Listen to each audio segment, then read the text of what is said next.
Beneath the cloak of World War II, a project of unprecedented scale and secrecy began to unfold, known to a select few as the Manhattan Project. Its official goal was straightforward: to develop a weapon of unimaginable power before Nazi Germany could achieve the same. However, the true story of the project is one of layered secrecy, ethical compromises, and a carefully constructed public narrative. The entire endeavor was built upon a foundation of compartmentalization, a principle of extreme secrecy.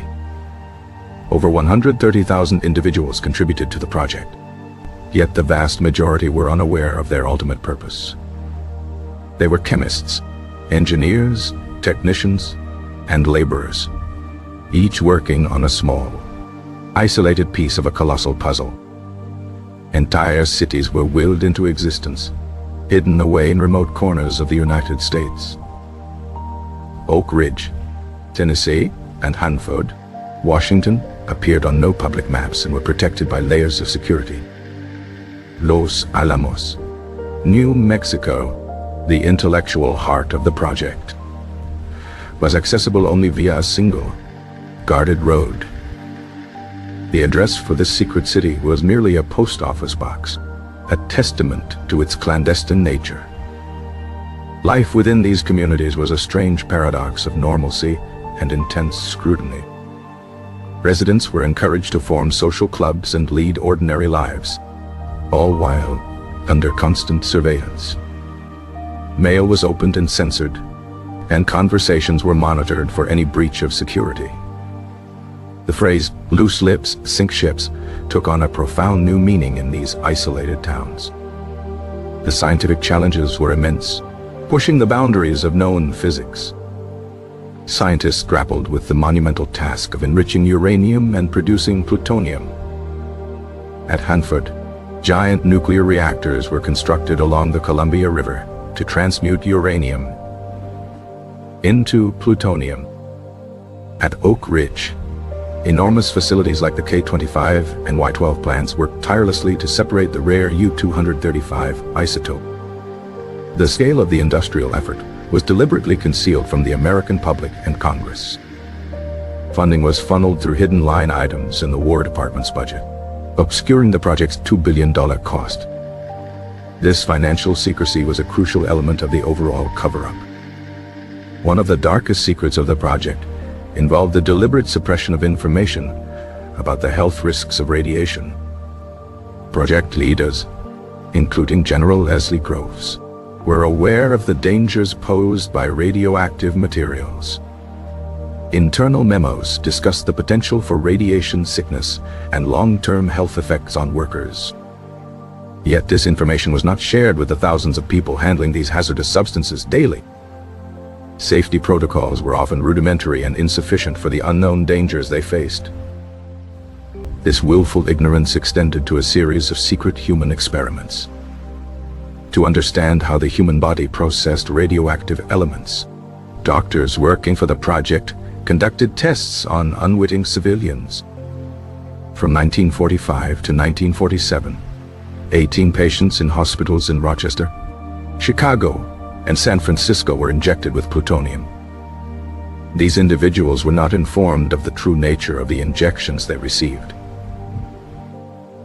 They were often chosen because they were believed to have terminal illnesses, though some lived for decades after the experiments.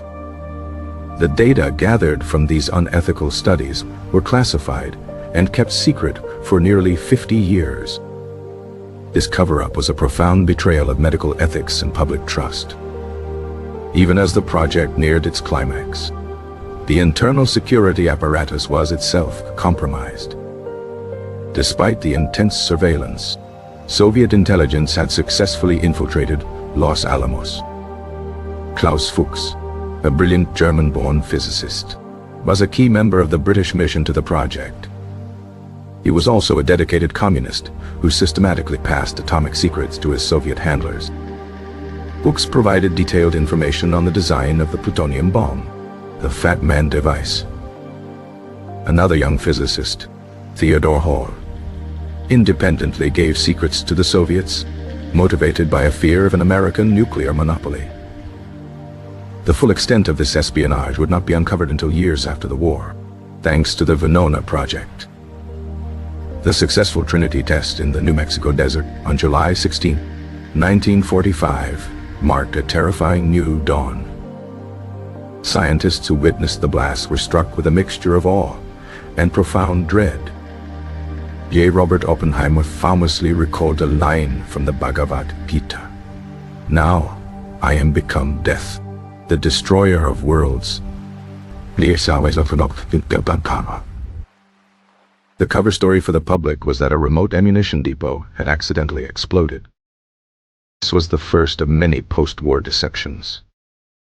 Following the bombings of Hiroshima and Nagasaki, the U.S. government began a concerted effort to control the narrative. General Groves publicly dismissed reports of radiation sickness as a pleasant way to die and Japanese propaganda.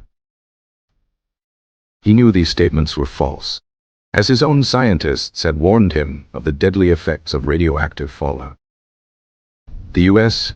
military confiscated and classified all Japanese and American footage of the atomic bomb's aftermath. For decades, the world was prevented from seeing the full, horrific human cost of the weapons. The official story focused on the bomb's role in ending the war and saving American lives, a narrative that simplified a complex reality. The ethical debates that had raged among the scientists at Los Alamos were silenced and hidden from public view. Many scientists, like Leo Szilard, had argued for a demonstration of the bomb's power rather than its use on a civilian population. These petitions and dissenting opinions were classified and ignored. The secret truth of the Manhattan Project is not just about the bomb itself. It is about the creation of a national security state with the power to operate in near total secrecy. It is about the deliberate choice to sacrifice transparency and ethical considerations for the sake of military advantage. The legacy of this secrecy continues to influence government operations to this day. The declassification of project documents in the following decades slowly revealed these hidden truths. The stories of the plutonium-injected patients finally came to light in the 1990s. The full footage from Hiroshima and Nagasaki was eventually released, shocking a new generation. The Manhattan Project was a triumph of science and engineering, but it was also a cautionary tale about the corrupting nature of absolute secrecy and unchecked power. The cover-up was not a single act, but a sustained, multi-decade effort. It involved hiding the true cost from Congress. It involved lying to the public about the nature of the weapon. It involved concealing the long-term health consequences from its own workers. It involved conducting unethical experiments on its own citizens. And it involved suppressing the evidence of the human suffering it caused. The project's security was so tight that Vice President Harry Truman was unaware of its existence until after Roosevelt's death. This demonstrates the extreme level of compartmentalization at the very top of the government. The fear of a German bomb was the primary motivation, a fear that later proved to be unfounded. By the time the bomb was ready, Germany had already surrendered. The project's momentum, however, had become unstoppable. The new justification became ending the war with Japan. The decision to use the bomb remains one of the most debated in history. Cover-up of the espionage within the project was another critical secret. Admitting the extent of the security failure was not an option during the early Cold War. The story of Fuchs and Hall was buried for as long as possible. This secrecy created a false sense of American nuclear superiority and security. The Soviet Union's first successful atomic test in 1949 came as a shock to the American public. For those in the know, however, it was an expected outcome of the earlier espionage. The project's environmental legacy was also hidden for decades. Vast quantities of radioactive waste were improperly stored or disposed of at sites like Hanford. Cleanup of these sites would become a multi-billion-dollar problem for future generations. The secret cities themselves were slowly integrated back into the country. Los Alamos became a national laboratory, its secret origins fading into legend. But the culture of secrecy born from the project persisted. The Atomic Energy Commission, the project's successor, continued to control information tightly. Classification of documents was used not just for national security, but to avoid embarrassment and legal liability. The human cost of this secrecy is impossible to calculate fully. It includes the lives of the unconsenting test subjects. It includes the health of the workers exposed to unknown levels of radiation. It includes the psychological burden on the scientists who built the weapon. Many, like Oppenheimer, would later advocate for international control of nuclear energy. His security clearance was revoked in a controversial hearing in 1954, a move seen by many as punishment for his post-war views. This act sent a chilling message to other scientists. Dissent would not be tolerated. The narrative of the atomic secret was a powerful tool in the early Cold War. It justified immense military spending and a climate of fear and suspicion. The truth, that the secret had already been shared through espionage, was itself a closely guarded secret. The Manhattan Project's true legacy is therefore twofold. It is the scientific achievement of unlocking the atom, and it is the political achievement of creating a system capable of keeping such a monumental secret. The story serves as a permanent reminder of the tension between security and democracy. It questions how much secrecy is justifiable, even in times of national crisis. The workers who built the secret cities were pioneers of a new, uncertain age. They lived in a world of manufactured normalcy, their purpose hidden from them. The project's impact on the environment around Hanford and Oak Ridge was profound. Decades of plutonium production left a legacy of contamination that is still being addressed. The cover-up of this environmental damage was another layer of the project's secrecy. The indigenous communities near these sites were also deeply affected. Their lands were taken for the project with little explanation or compensation. Their stories are a frequently overlooked part of the Manhattan Project's history. The project's intellectual architects were some of the greatest minds of the 20th century. Men like Fermi, Feynman, and Bethe worked alongside Oppenheimer at Los Alamos.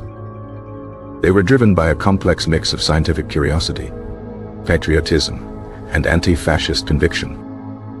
Many would later express deep reservations about the monster they had created. Richard Feynman described the celebratory atmosphere after the bombing as unsettling.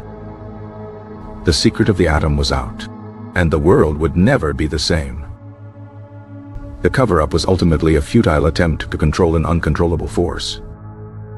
Knowledge, once released, cannot be easily contained or classified. The secret truth of the Manhattan Project is a story with no simple heroes or villains. It is a human story of brilliance, fear, ambition, and deception. The project's history continues to be written as more documents are declassified. Each new revelation adds another layer to our understanding of this pivotal moment. The atomic cover-up was a conscious choice made by those in power. They believed it was a necessary evil in a time of unprecedented global conflict. Whether that choice was justified remains a subject of intense debate. The secret cities were a social experiment on a massive scale. They were a test of whether a large population could live and work in total secrecy. The psychological toll on the residents was significant, though rarely discussed. The project's secrecy was a weapon in itself. It prevented public debate and opposition.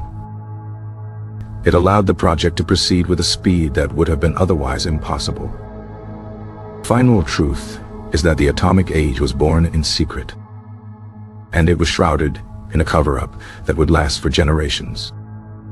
This foundational secrecy has left an indelible mark on our world.